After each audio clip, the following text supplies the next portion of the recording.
Hi, this is Hood Rubino from DevilsDigest.com. I'm over here with staff member Jordan Kay in Berkeley's Memorial Stadium, where Arizona State improves to 4-1, 1-1 in Pac-12 play after a 24-17 victory over Cal. And Jordan, these road games are fun. Two weeks ago, Arizona State beats a ranked team in East Lansing and Michigan State. Tonight, beating Cal on the road. Yeah, they're never just a blowout. It's never over at halftime, which I guess is a good thing, and then also a bad thing for the heart rates of a lot of ASU fans and Rob Likens and Herm Edwards and Danny Gonzalez. But aside from that, ASU really turned it up in the fourth quarter after a second half in which Chase Garbers went down. Cal runs down the field, runs the ball in every single play, scores a touchdown.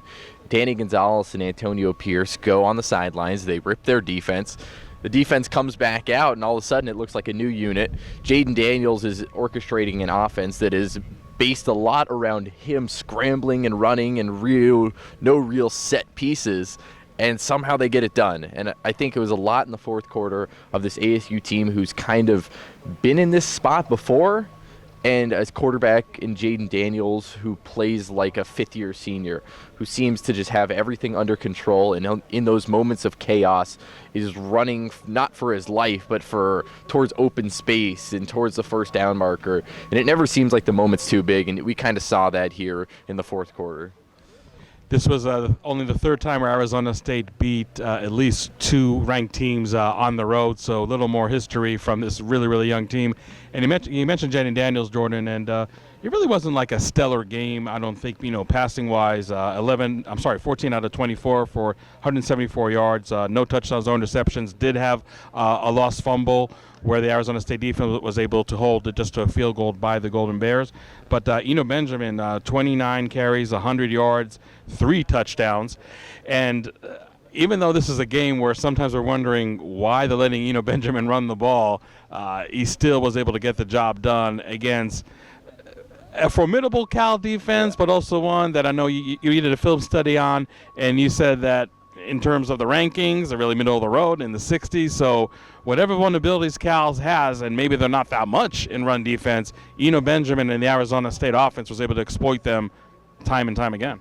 Yeah, I really thought Cal was going to load the box a lot more than they did and really make sure that Jaden Daniels had to beat them. And I think once they realized that he was just escaping the pocket so many times, it got to a point where they couldn't do that anymore because they had to account for his legs so often. And when they kind of play that man coverage to where they can load the box and then have the safeties kind of working around with Ashton Davis and the two cornerbacks on the side, it was ASU's receivers couldn't get open against such a great Cal defense.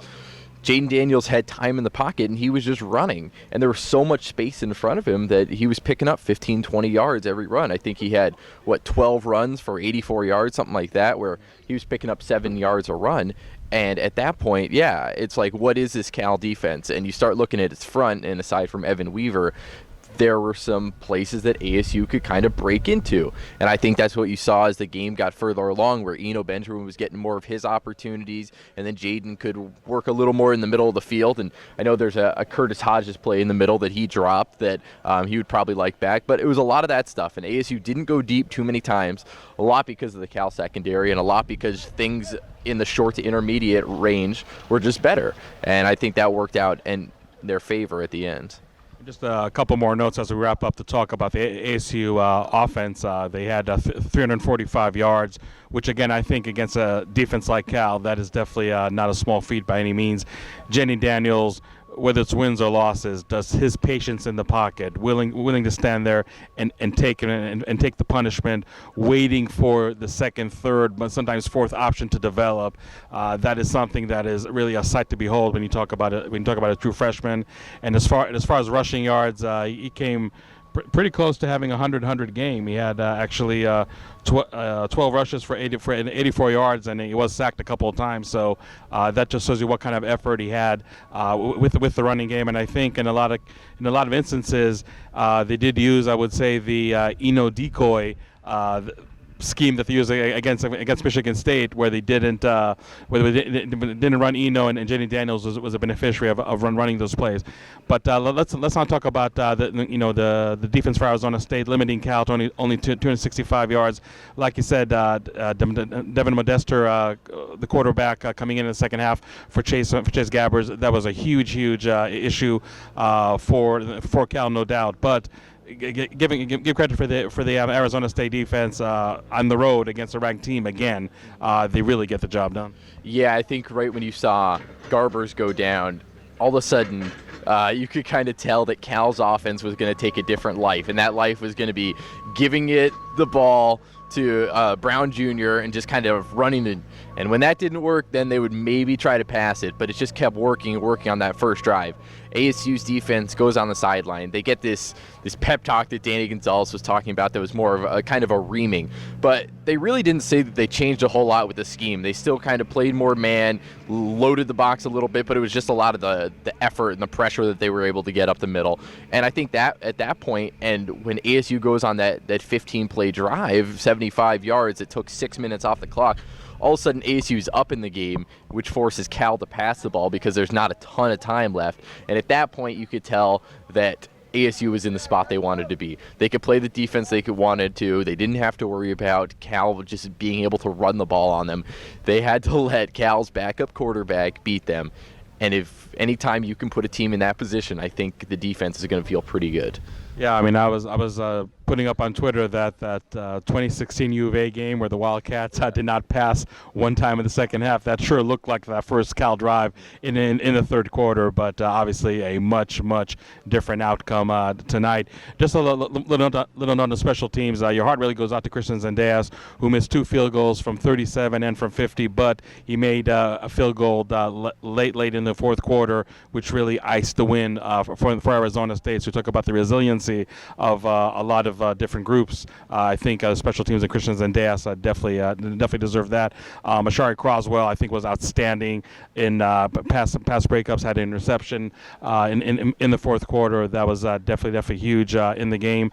Arizona State played without starting quarterback Kobe Williams, who actually had a wrist issue earlier in the week and actually had a migraine today, and that's actually the reason why I did not play. What a luxury to have somebody like Jack Jones, a 5-star prospect out of Long Beach Poly back in the day, as your reserve cornerback that's now starting. Played well. I think Willie Hart's a true freshman who got his first start of the year, really settled down after some anxious moments I feel in the first quarter, and you just really can't say enough about how young this team is and the things they're able to do as such a young team. Really still surprises us even here after 5 games.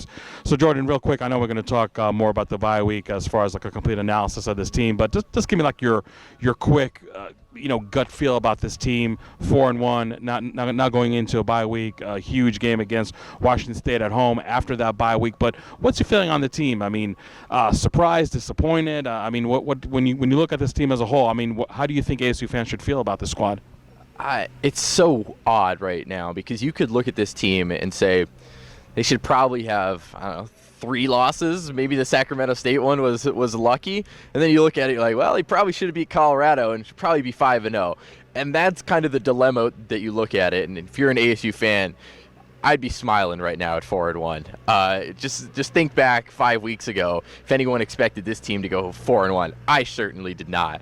And maybe that's kind of good, and they're playing that whole underdog persona that is good for them. But I think going forward at this point, they have so much confidence and realize if you can beat 2 teams like this on the road, all of a sudden you can realistically beat just about every other team on your schedule. I know you can kind of talk about Oregon, and that might be a tough game, but other than that, it's like Utah's another one. But other than that, it's like all these teams are at home, and you have to feel pretty good. I mean, ASU's offense right now with Jaden Daniels looks like it's getting refined a little bit. And Edo Medjugorje was talking about that. It's a growing process of understanding what they have and what Jaden can do with his feet. And then when Eno succeeds and what wide receivers they can count on. That's all the things that they learn through 5 weeks.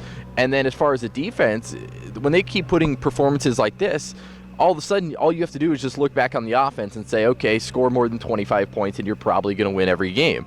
And that's where I think it kind of gets scary, is when you put yourself in that position, in positions like these games where they're all coming down to one score, you limit yourself to being upset, like in the Colorado game, but then you also limit yourself to pulling these upsets. And I think that's kind of the state that ASU fans are going to have to learn to live with, is this flux where anything can happen in any week, and you really, week to week, have no clue what to make of them. They're going to be in the game. I guess that's all you could say. They're probably going to be in the game. So Arizona State goes into the bye week on a pretty high note. Again, 4-1, 1-1 in Pac-12 play.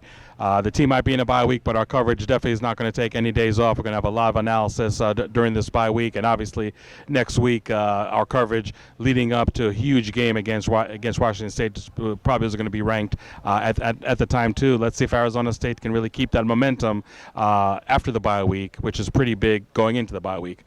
For Jordan K., this is Hoder Bino reporting from Berkeley, California. Have a good weekend.